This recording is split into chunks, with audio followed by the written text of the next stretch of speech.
pessoal, tudo bem? Bem-vindo a mais um vídeo aqui no meu canal. Hoje eu vou falar de um rei que começou como um grande defensor do Papa e acabou rompendo com o catolicismo.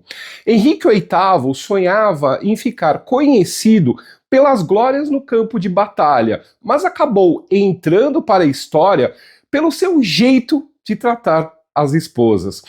Boa parte disso se deve ao seu desespero em ter um filho homem.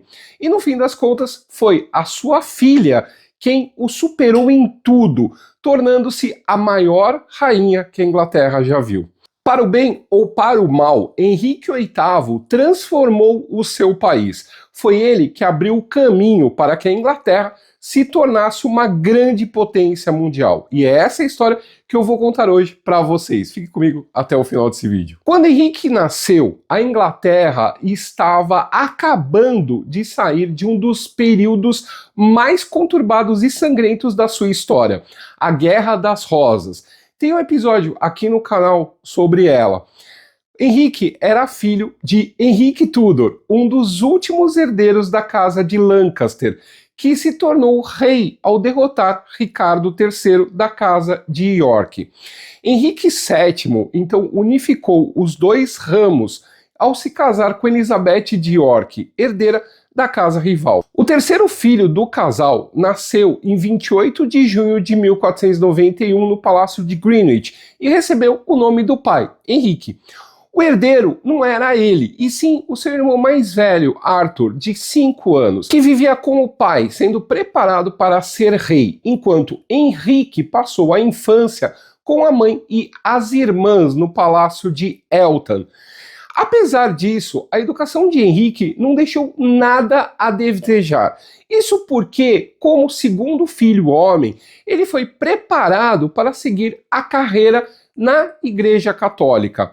Ele teve os melhores tutores da Europa e era visto como uma criança muito inteligente, com uma enorme sede de conhecimento. Como ele não era o herdeiro do trono, não foram registrados muitos detalhes dessa sua educação, mas se sabe que Henrique era fluente em francês, em latim e também falava italiano.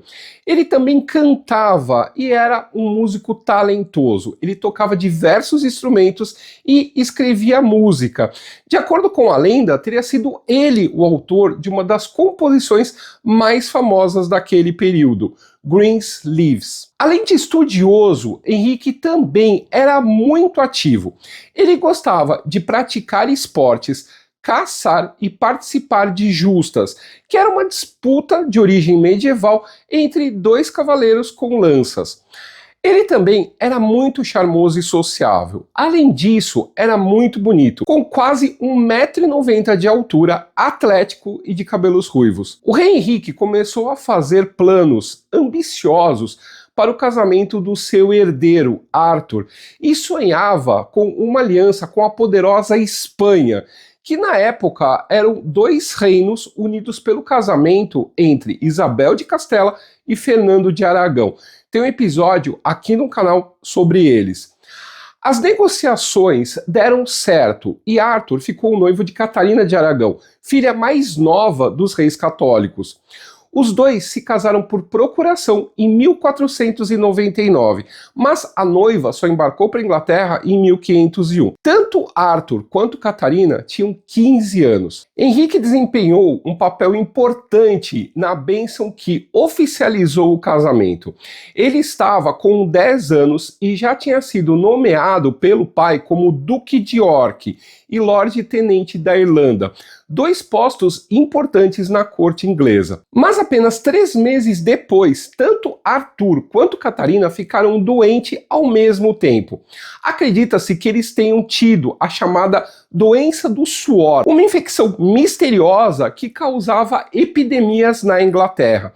Catarina se recuperou, mas Arthur faleceu em 2 de fevereiro de 1502. E assim, Henrique se tornou o herdeiro do trono e passou a viver na corte, embora o pai não tenha se dedicado muito a prepará-lo para reinar. A preocupação do rei Henrique era ter que devolver a Catarina para a Espanha, junto com seu enorme dote. Mas os pais dela tinham interesse em manter aliança com a Inglaterra e deixaram que ela ficasse vivendo naquele país. Foi então que surgiu a ideia de casar Catarina com Henrique. O Papa não teve nenhum problema em dar a licença necessária porque ela era viúva do irmão dele. Especialmente porque, segundo a princesa, o casamento não havia sido consumado. Só que Henrique não ficou nada feliz com essa noiva mais velha e, na primeira oportunidade, rejeitou o casamento. O rei Fernando, pai de Catarina, não se abalou. Ele decidiu que a filha deveria ficar na Inglaterra e, para isso, a nomeou como embaixadora. Ela foi a primeira mulher a ocupar esse cargo na Europa. Henrique VII faleceu em 21 de abril de 1509 e a população comemorou, porque nos últimos anos ele tinha se transformado num grande tirano. Havia grandes expectativas, então, sobre o reinado do Henrique VIII, que tinha apenas 17 anos na época, mas já era muito popular. Além de ser culto, inteligente, alegre, o jovem rei descendia dos dois ramos que brigaram na Guerra das Rosas, ou seja, não havia ninguém que contestasse o seu direito ao trono. A primeira medida de Henrique como rei surpreendeu todo mundo. Ele afirmou que queria realizar o último desejo do seu pai, que era ver ele casado com Catarina. O casamento então se realizou em 11 de junho e foi uma cerimônia discreta na igreja de Greenwich. Todo o luxo foi reservado para a coroação, que aconteceu no dia 23 em Londres. Henrique saiu da Torre de Londres e seguiu numa procissão até a Catedral de Westminster, com as ruas cobertas por tapeçarias e tecidos finos. Depois houve um grande banquete e outras festividades, nas quais foi gasto tanto dinheiro a ponto de causar impacto nas finanças do país. E, para aumentar a alegria, Catarina ficou grávida ainda na lua de mel, mas acabou perdendo o bebê no 6º mês. Logo depois do ano novo de 1511, ele teve então o tão esperado herdeiro, que deu também o nome de Henrique. O nascimento foi comemorado com torneios e bailes suntuosos, mas infelizmente o bebê faleceu com 7 semanas de idade. Depois disso, Catarina teve uma série de abortos e natimortos. Enquanto isso, Henrique buscava se tornar exatamente o oposto do que o seu pai tinha sido. Ele mandou prender os ministros mais odiados de Henrique VII, que foram julgados por traição e executados.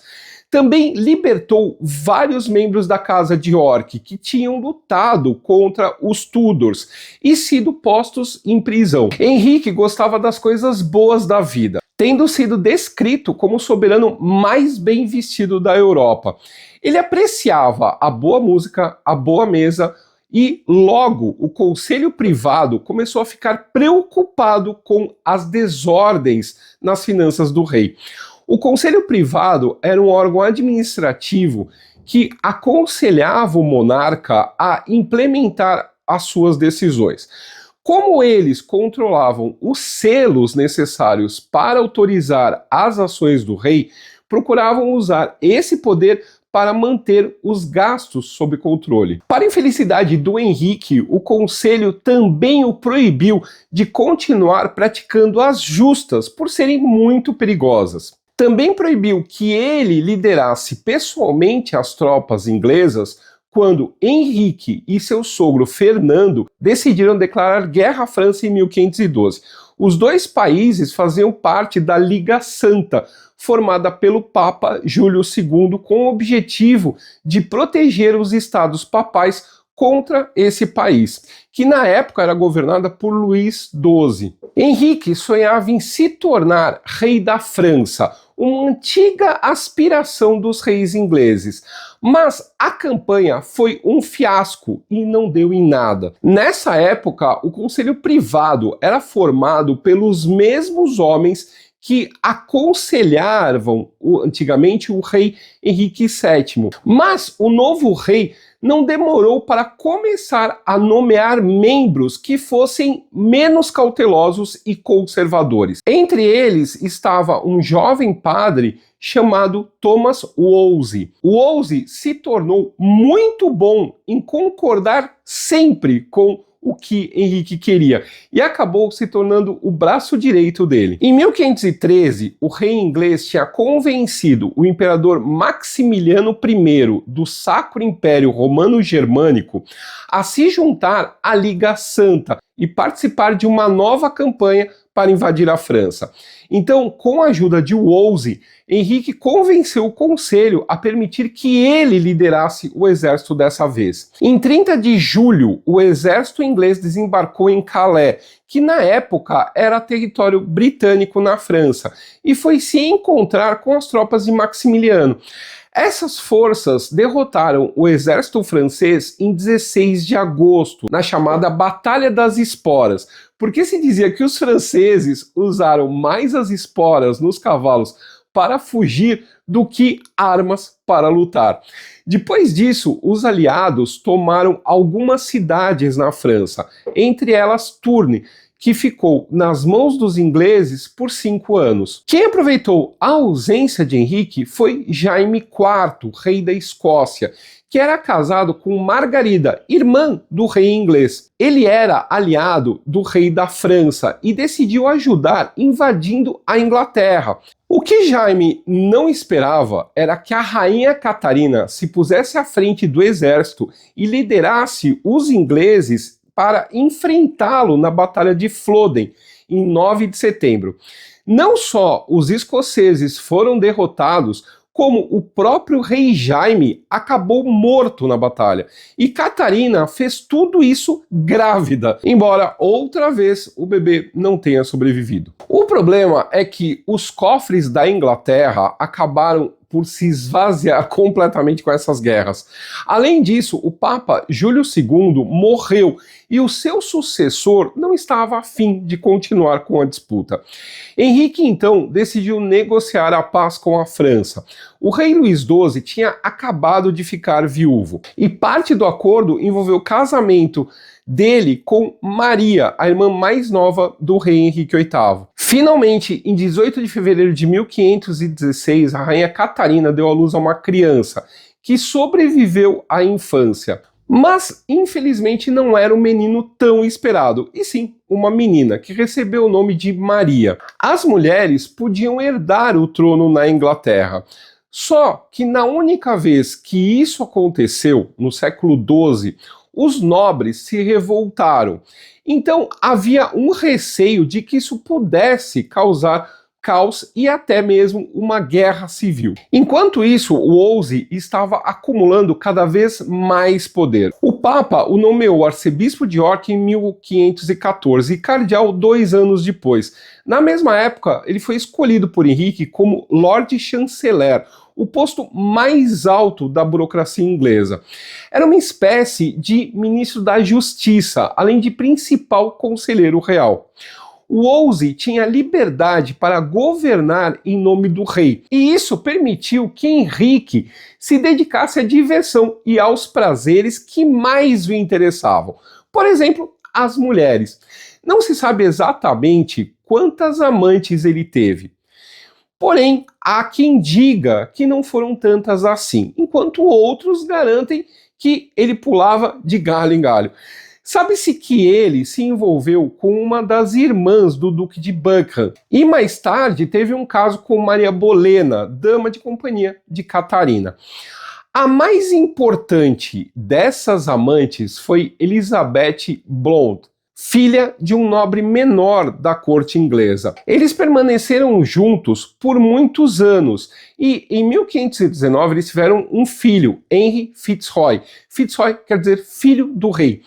Ele foi o único filho ilegítimo reconhecido pelo pai, que deu a ele o título de Duque de Richmond. Enquanto isso, houve uma grande transformação no cenário internacional. Isso porque as principais potências da época passaram a ter monarcas jovens, sem nenhum interesse em rivalidades antigas. Luís XII da França morreu 3 meses depois de se casar com a princesa Maria, e foi sucedido pelo seu genro, Francisco I, pouco mais novo que Henrique. Pouco tempo depois, o rei Fernando de Aragão também morreu, e o trono da Espanha foi reunido nas mãos do seu neto, Carlos I. Mais tarde, ele também herdou o trono do Sacro Império, como Carlos V. Wolsey teve a ideia de aproveitar dessa situação para negociar um tratado de não agressão entre os principais poderes da Europa, o Tratado de Londres. Ele buscava assegurar a paz na Europa e permitir que todos se unissem caso os otomanos resolvessem atacar. Para reiterar a nova amizade entre a França e a Inglaterra, Henrique e Francisco I da França decidiram realizar uma reunião de cúpula em 1520. O local escolhido foi um campo na fronteira do domínio inglês de Calais. Na prática, essa virou uma competição sobre qual dos dois reis mostrava mais opulência e brilho. Tanto que o encontro ficou conhecido como Campo do Pano de Ouro, pela quantidade de tecidos preciosos, tanto nas roupas quanto nas tendas usadas. Os dois reis, junto com suas rainhas e os seus cortesãos, passaram 2 semanas juntos, fazendo banquetes e assistindo a torneios de arco e flecha e de luta livre, além, obviamente, das justas. Os dois gostavam muito desse esporte, mas não puderam participar. Isso, no entanto, não impediu que eles decidissem se enfrentar na luta livre. Embora Henrique fosse mais alto e corpulento, mais pesado, Francisco acabou vencendo a luta. Mas a paz não durou muito. Em 1522, o Carlos V decidiu declarar guerra à França e Henrique seguiu ele, declarando também guerra ao Francisco. Ainda por cima, deu a filha dele em casamento ao imperador. A filha tinha 6 anos, a Maria. Outra vez, tropas inglesas foram mandadas para o território francês. Mas os resultados foram insignificantes. No fim das contas, Carlos acabou capturando Francisco numa batalha na Itália. Ele também concluiu que não podia esperar até Maria ter idade para se casar e desmanchou o noivado. Muito mais tarde, ela acabou se casando com o filho dele, Filipe. Henrique não se importou muito com o fim do noivado. A grande preocupação dele nessa época era que Catarina estava com quase 40 anos e dificilmente ia ter um filho homem. Foi então que ele começou a reparar numa das damas da esposa, uma morena bonita, sofisticada e alegre, que por acaso era irmã da sua ex-amante Maria Bolena. O nome da morena que ele achou interessante era Ana Bolena, de quem eu já falei num outro episódio. Henrique esperava que Ana fosse outra conquista fácil, mas ela não estava nem um pouco interessada em se tornar amante, nem do homem mais poderoso da Inglaterra. E quanto mais ela resistia, mais ele ficava apaixonado. Por fim, resolveu solicitar ao Papa a anulação do seu casamento com Catarina. Afinal, a Bíblia condena um homem de se casar com a viúva do seu irmão. E o fato deles não terem tido um filho homem deveria ser prova de que a união era amaldiçoada. Assim, ele poderia se casar com Ana, que era jovem, e poderia ter o seu tão esperado filho homem. Acontece que o Papa Clemente VII era praticamente um prisioneiro de Carlos V, que era sobrinho de Catarina. Portanto, a missão era praticamente impossível. Ana convenceu Henrique a enviar o cardeal Wolsey para tentar convencer o Papa. E não foi por confiar nele, muito pelo contrário, os dois se detestavam. Se desse certo, Ana viraria rainha.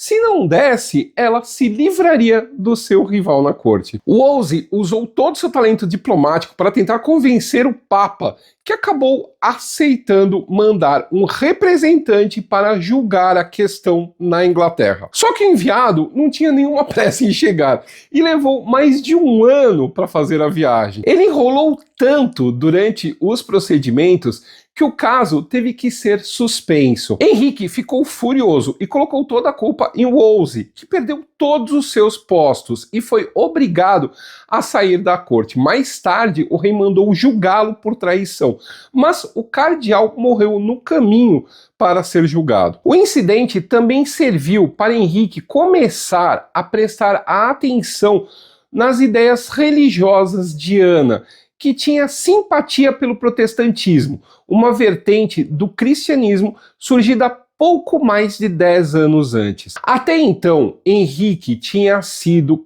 um católico fervoroso, mas passou a argumentar que a igreja não podia ter mais poder sobre os seus súditos do que ele como monarca. Ele mandou reunir o parlamento, que começou a passar leis fortalecendo o poder real, mas nada de aceitar a anulação do casamento. Mesmo assim, Henrique começou a agir como se a questão já tivesse sido decidida. Ele mandou expulsar Catarina do palácio e instalou Ana no lugar dela. Os dois se casaram em segredo em novembro de 1532 e logo depois ela ficou grávida. Em maio, o arcebispo de Canterbury declarou a anulação do casamento entre Henrique e Catarina. E alguns dias mais tarde confirmou a validade da união dele com Ana. Catarina passou a ser tratada como princesa viúva de Arthur e Ana foi coroada rainha no seu lugar. A princesa Maria foi declarada ilegítima e retirada da linha de sucessão. Quem não gostou nada disso foi o povo, que adorava a antiga rainha e, logicamente, tratava a nova como uma usurpadora. Ana deu à luz em 7 de setembro de 1533, mas, para decepção de Henrique, era outra menina, que recebeu o nome de Elizabeth. Contrariando as expectativas, Elizabeth I veio a ser a maior rainha da história da Inglaterra, como eu contei neste outro episódio. Enquanto isso, o rei foi fortalecendo as reformas religiosas. Em 1534, ele foi declarado chefe da Igreja da Inglaterra, consolidando a separação da Igreja Católica. As taxas que antes eram pagas a Roma passaram a ser recolhidas pelo Tesouro Real. Os súditos ingleses deixaram de poder apelar ao Papa e, por fim, as ordens religiosas e os monastérios começaram a ser perseguidos e dissolvidos. O dinheiro confiscado ajudou a enriquecer o Tesouro Real. Tudo isso com a ajuda do novo homem forte do rei, Thomas Cromwell. Clemente VII não deixou isso barato e excomungou Henrique, mas já era tarde, já tudo tinha sido consumado. Já o casamento com Ana não estava indo muito bem. Ela podia ser muitas coisas, menos a mulherzinha submissa e paciente que Henrique esperava. E os dois viviam brigando. No começo de 1536, ele já estava pensando em como se livrar da esposa quando aconteceu um grande susto. Em 24 de janeiro, durante uma justa, Henrique sofreu um grave acidente que o deixou inconsciente durante horas e causou uma ferida na sua perna que nunca se curou. Ana ficou tão aflita que 5 dias depois acabou perdendo o bebê que esperava, justamente o tão sonhado menino. O acidente teve 2 efeitos. A ferida crônica prejudicou a mobilidade de Henrique, impedindo que ele continuasse fisicamente ativo, como ele até então tinha sido. Mas a mesa continuou a mesma, ele continuava consumindo 5.000 calorias por dia, o que logicamente fez com que ele engordasse alucinadamente. No final da vida, o jovem atlético tinha virado um obeso mórbido que precisava da ajuda de pessoas para se mover. A outra consequência foi que Henrique desistiu de Ana. Na época, ele já estava de olho numa jovem dama chamada Jane Seymour, que era o oposto dela. Loira, quieta e submissa. Henrique recorreu de novo a Cromwell, que tinha se tornado inimigo de Ana e veio com um plano para se livrar dela de uma vez. A rainha foi acusada de adultério e, mesmo sem provas, foi julgada por alta traição e condenada à morte, sendo executada em 19 de maio de 1536. Sua filha, Elizabeth, foi declarada ilegítima e 10 dias depois, Henrique se casou com Jane. Na época, estava sendo discutida uma mudança na lei de sucessão para que o filho ilegítimo do rei, Henry Fitzroy, pudesse herdar o trono. Mas o rapaz morreu menos de um mês depois. O tão sonhado herdeiro acabou chegando em 12 de outubro de 1537. O menino recebeu o nome de Eduardo, mas o parto foi difícil e Jane acabou morrendo 12 dias depois. Henrique ficou devastado e por algum tempo manteve luto pesado, mas logo Thomas Cromwell começou a procurar uma outra noiva para Henrique, enquanto o rei voltava a se dedicar às suas reformas. Aos 46 anos, Henrique estava longe de ser o jovem alegre de sua juventude. Ele tinha se tornado paranoico e mal-humorado.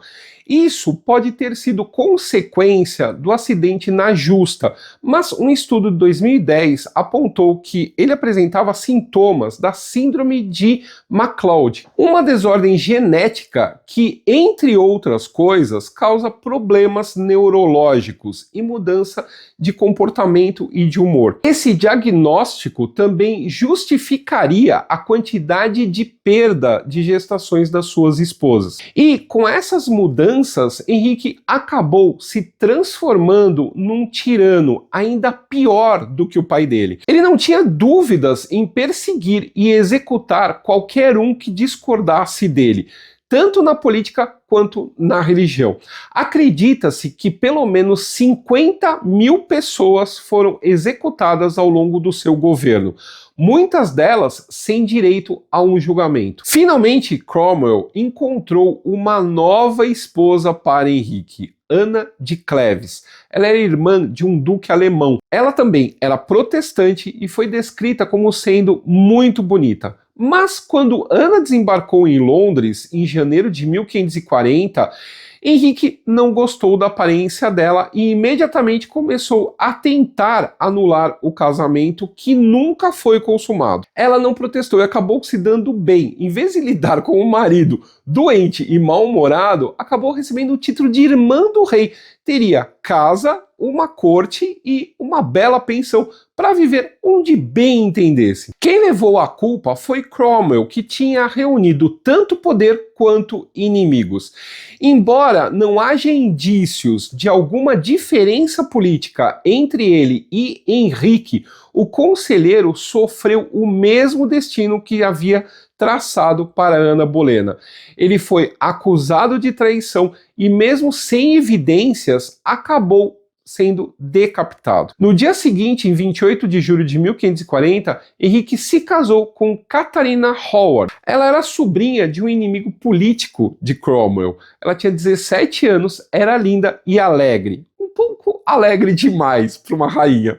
Logo, a Catarina começou a ficar íntima demais de um dos cortesãos. E a ponto de algumas pessoas começarem a reparar nessa intimidade. A prova final veio quando encontraram no quarto dele, do amante, uma carta escrita por ela, e ela acabou confessando que realmente não só tinha tido um relacionamento com ele, mas já tinha tido relacionamento antes de se casar com o rei. E aí, tanto o amante atual, quanto o amante anterior, quanto ela, acabaram sendo decapitados. Ela foi a última a ser morta em 13 de fevereiro de 1542. Henrique não ficou solteiro por muito tempo. Em julho de 1543, ele se casou com a sua sexta e última esposa, Catarina Parr. Ela era uma viúva rica de 31 anos, culta e muito religiosa, que escreveu vários livros de orações e assim se tornou a primeira mulher na Inglaterra a publicar com o seu próprio nome. Catarina tinha um jeito especial de lidar com as mudanças de humor do marido e conseguia conduzi-lo para fazer o que ela queria. E ela usou esses poderes sobre ele para o bem. Ela fez com que ele se reaproximasse das filhas Maria e Elizabeth e as recolocasse na linha de sucessão ao trono. Embora doente e tão pesado que precisava da ajuda de vários homens para subir no cavalo, Henrique ainda tinha apetite para a guerra. Em 1542, ele se aliou a Carlos V contra a França e, para evitar que a Escócia aproveitasse de novo, mandou invadir esse país, derrotando os escoceses em batalha. O rei Jaime V faleceu alguns meses depois, deixando como rainha a filha recém-nascida, Maria Stuart, de quem eu já falei num outro episódio. Henrique tentou negociar o noivado da menina com o seu filho Eduardo. Assim, uniria os dois tronos, mas os escoceses não gostaram da ideia e isso acabou levando a uma nova guerra que durou 9 anos. Enquanto isso, em 1544, Henrique deixou Catarina como regente e liderou pessoalmente uma nova invasão contra a França. Os ingleses tomaram a cidade de Boulogne, mas se recusaram a marchar sobre Paris e acabaram ficando sozinhos depois que o imperador Carlos V saiu da guerra. Daí foi a vez de Francisco I tentar invadir a Inglaterra, mas o dinheiro acabou antes mesmo dele pisar do outro lado do canal. Os dois países acabaram assinando a paz por pura falência. Essa foi a última tentativa de Henrique de se cobrir de glórias. Ele faleceu em 28 de janeiro de 1547 e foi sepultado na capela do Palácio de Windsor, ao lado de Jane Seymour. Seus 3 filhos reinaram depois dele, Eduardo VII, depois Maria I e, por último, Elizabeth I. Nenhum deles teve filhos e, com isso, acabou a dinastia dos Tudor. Bom, pessoal, eu já tinha feito as mulheres, né? Eu achava que estava faltando coroar com o grande Henrique VIII, literalmente, grande Henrique VIII. Bom, pessoal, deixa aí embaixo o seu like, seu dislike, seus comentários. Dá uma olhadinha se o teu sininho está ativado para receber as notificações. Dá uma olhadinha se você continua inscrito aqui no canal. Se você não é inscrito, por favor, se inscreva.